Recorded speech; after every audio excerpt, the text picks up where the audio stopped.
Welcome back students in another lecture. और आज के लेक्चर में हम लोग साइंस 1 के चैप्टर 4 के न्यूमेरिकल सॉल्व करने वाले हैं। ठीक है, इफेक्ट ऑफ इलेक्ट्रिक करंट। ठीक है, जिसमें हम लोग फर्स्ट न्यूमेरिकल देखेंगे। तो पहले न्यूमेरिकल में क्या बोला है कि कोई एक सर्किट है, उस सर्किट में एक रफली डायग्राम ड्रॉ किया हूँ। ठीक है, तो एक सर्किट है, उस सर्किट में जो रेजिस्टेंस यूज किया गया है, इस रेजिस्टेंस की वजह से वहाँ पे जो हीट जनरेट हो रहा है वो कितने पावर का जनरेट हो रहा है, 100 वाट का। ठीक है, तो 100 वाट का वहाँ पे हीट जनरेट हो रहा है। एंड हीट को जनरली हम लोग पी से, पावर से दिखाते हैं। ठीक है, एंड हीट भी एक तरीके का एनर्जी है। ठीक है, तो इसलिए हम लोग उसको पावर से इंडिकेट करते हैं। तो 100 वाट का वहाँ पे हीट जनरेट हो रहा है। एंड जो उस सर्किट में करंट फ्लो हो रहा है वो कितने का है, 3 एम्पियर का है। राइट, तो ऐसे में हम लोग को यहाँ पे क्या फाइंड आउट करना है कि ये जो रेजिस्टेंस यूज किया गया है वो कितने ओहम का है, उसकी वैल्यू क्या है, वो अपने को पता करके बताने का है। राइट, तो मैंने गिवन नोट किया हुआ है P equal to 100 watt, I equal to, ठीक है, ये आई है, and I equal to 3 ampere. ठीक है, एंड फाइंड आउट क्या करना है, वैल्यू ऑफ आर पता करना है। सिर्फ आर भी लिखोगे तो भी कोई इशू नहीं है। ठीक है, ये क्वेश्चन मार्क है, कितना ओहम का है वो अपने को पता करना है। फॉर्मूला जनरली मैं यूज़ करने वाला हूँ I equal to P upon V. ठीक है, या P equal to V I कह लो। ठीक है, कोई इशू नहीं। तो सॉल्विंग स्टार्ट करते हैं। सॉल्विंग में सबसे पहले मैं फॉर्मूला कॉपी करूँगा, तो क्या हो जाएगा, I equal to P upon V, जिसका मीनिंग मैं नेक्स्ट स्टेप पे क्या लिख सकता हूँ, P इक्वल टू वी को आई के साथ मल्टीप्लाई कर दूँगा, V इंटू आई लिख दूँगा। ठीक है, फिर उसके बाद मैं क्या कर सकता हूँ, P equal to V, generally V जो ओम्स लॉ में V की वैल्यू क्या होती है, V equal to I R होता है। राइट, तो उसके अकॉर्डिंग मैं इसको चेंज कर दूँगा, तो क्या हो जाएगा, आई आर हो जाएगा। एंड ये विद आई तो पहले से ही अपने पास है, यहाँ पे रीज़न लिख देने का कि V equal to I R था, इस वजह से मैंने V को रिमूव करके आई आर लिख दिया। राइट, ऐसे में P इक्वल टू क्या हो जाएगा, आई का मल्टीप्लाई हो जाएगा, तो क्या हो जाएगा, आई square and are.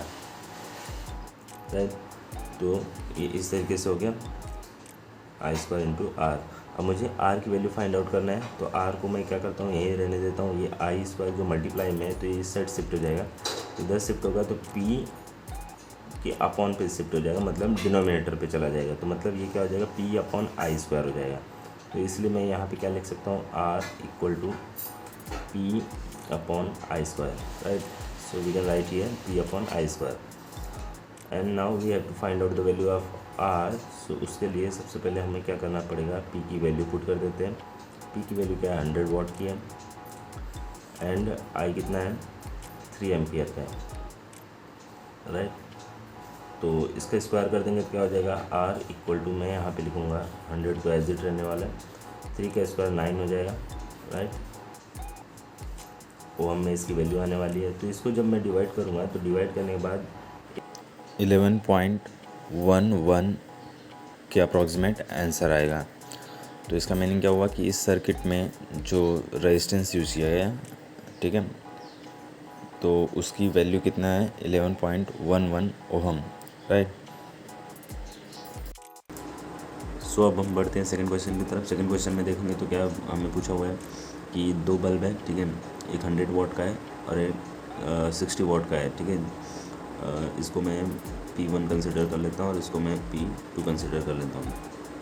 Bulb 1 bulb 2 है। ठीक है, जहाँ पे ये बल्ब 1 के लिए P1 है, बल्ब 2 के लिए मैं P2 है लिख रहा हूँ। ठीक है, ये कितने वाट का है, ये 100 वाट का है। राइट, और इसका कितना है, 60 वाट का। राइट, और ये दोनों के लिए जो पावर सप्लाई हो रहा है, पोटेंशियल डिफरेंस दिया जा रहा है, वो कितने का है, 220 वोल्ट का है। तो ये 2 बल्ब है, दोनों को पैरेलल कनेक्टेड किया गया है। ठीक है, पैरेलल में कनेक्ट किया गया है, और ऐसे में इन्हें जो पोटेंशियल डिफरेंस सप्लाई किया जा रहा है वो 220 वोल्ट का है।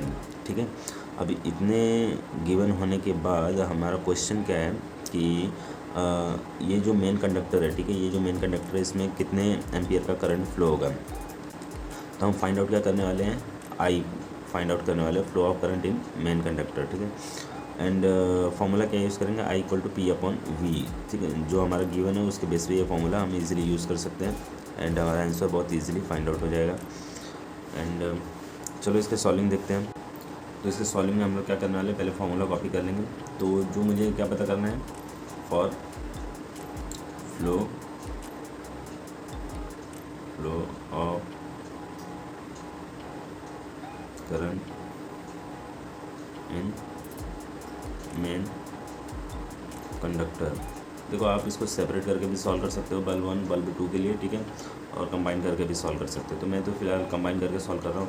तो मेन करंट के लिए, मेन करंट मतलब जितने भी ये 2 बल्ब है, तो यहाँ बल्ब 1 के लिए मैं I1 कंसिडर कर ले रहा हूँ एंड बल्ब 2 के लिए मैं I2 कंसिडर। बल्ब 1 के लिए मैं I1 कंसिडर किया हूँ, बल्ब 2 के लिए I2।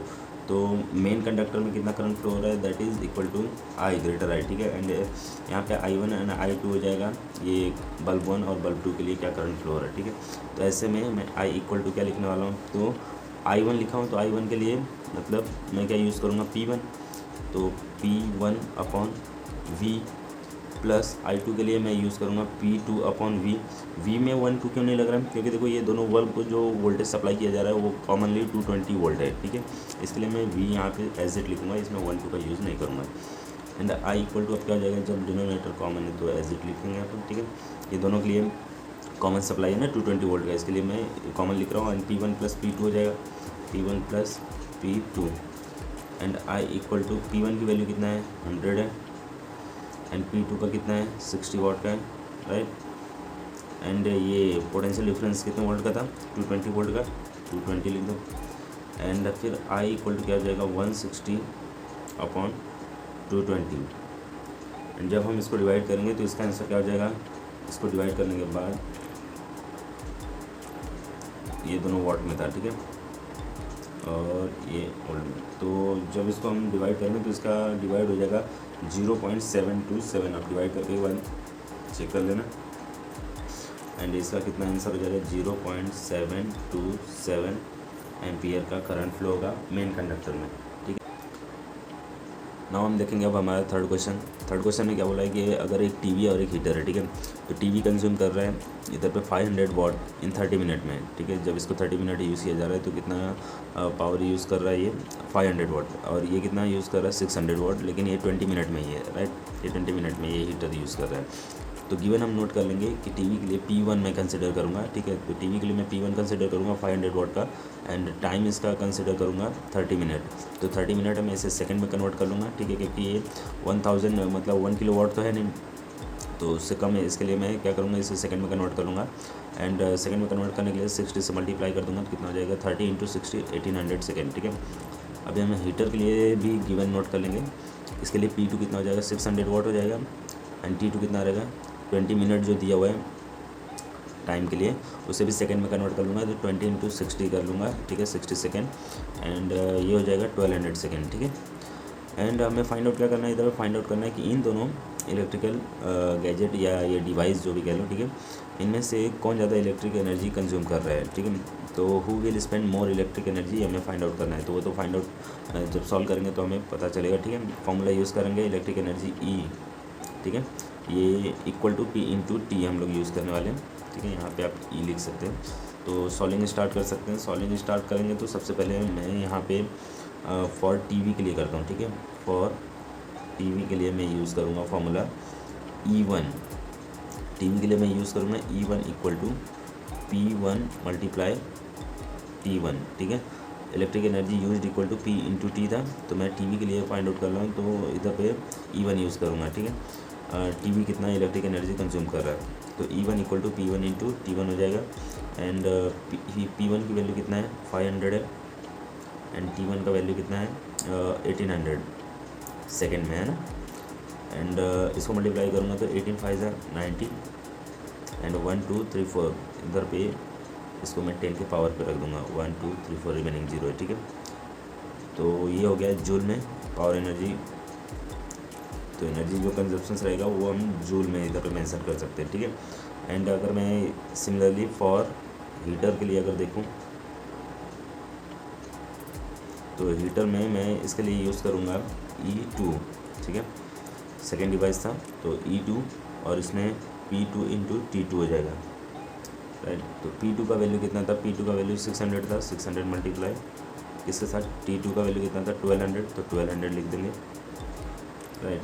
तो 12 × 6 = 72 हो गया, एंड 1 2 3 4 रिमेनिंग 0 जो है वो 10 के पावर पे शिफ्ट कर देता हूँ, ठीक है। मल्टीपल ऑफ 10 है ना, तो इसीलिए उतना बड़ा नंबर लिखने से अच्छा है कि इसको 10 के इंडेक्स पे लिख दूँ, ठीक है, थोड़ा सिंपल दिखेगा।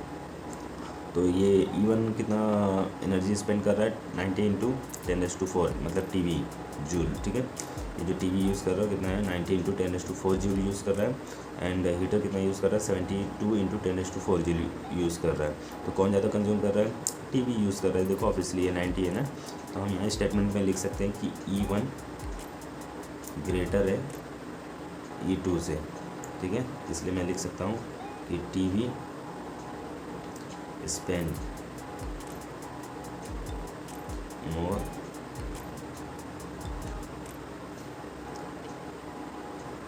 electric energy than heater, right.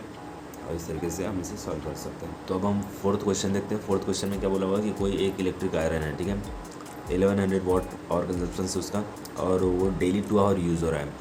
तो एक इलेक्ट्रिक आयरन है, अगर डेली 2 आवर यूज़ हो रहा है 1100 वाट का, तो क्वेश्चन में क्या पूछा हुआ है कि अगर ऐसा आयरन है जो 1100 वाट का है और 2 आवर डेली यूज़ हो रहा है, तो उसका मंथली एक्सपेंस कितना आएगा। और मंथली एक्सपेंस का जो रेट है पर यूनिट का, वो 5 रुपीज़ अगर रखा जाए, ठीक है, 5 रुपीज़ पर यूनिट के हिसाब से मंथली कितना एक्सपेंस आएगा, और वो मंथ कौन सा है, अप्रैल का है, ठीक है।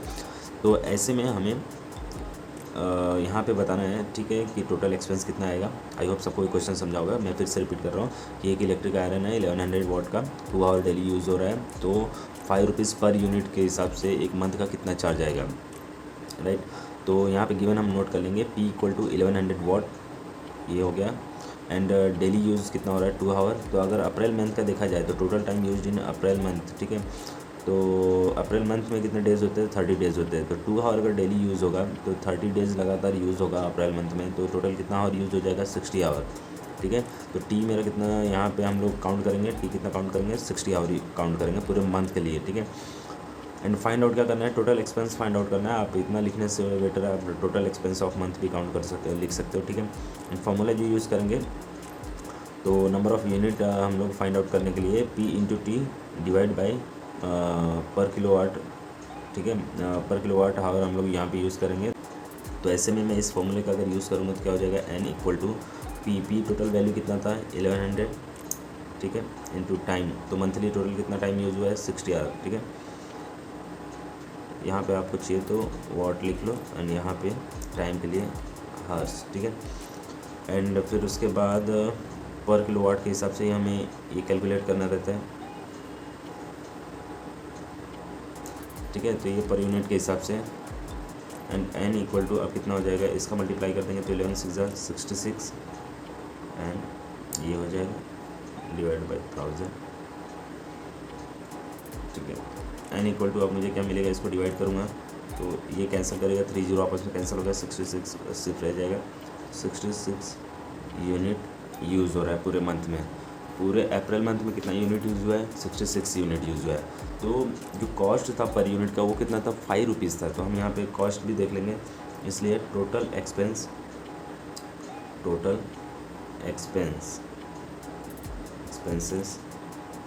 Of the April month at 5 rupees per unit के हिसाब से ना, पर यूनिट 5 रुपीज़ चल रहा था ना, तो इस हिसाब से 66 यूनिट टोटल हुआ है। और 5 रुपीज़ के हिसाब से अगर मल्टीप्लाई करूँगा पर यूनिट पे तो कितना हो जाएगा, 330 रुपीज़ यहाँ पे करना पड़ेगा, राइट। तो फिर टोटल कितना पे करना पड़ेगा, 330 रुपीज़। इसको पूरा मंथ का बिल पे करना पड़ेगा, यार इतना एक्सपेंस अपने को पड़ रहा है अगर 2 आवर डेली यूज़ किया जाएगा ये आयरन को, ठीक है। तो ये था, इस तरीके से इसको भी अपन सॉल्व कर सकते हैं।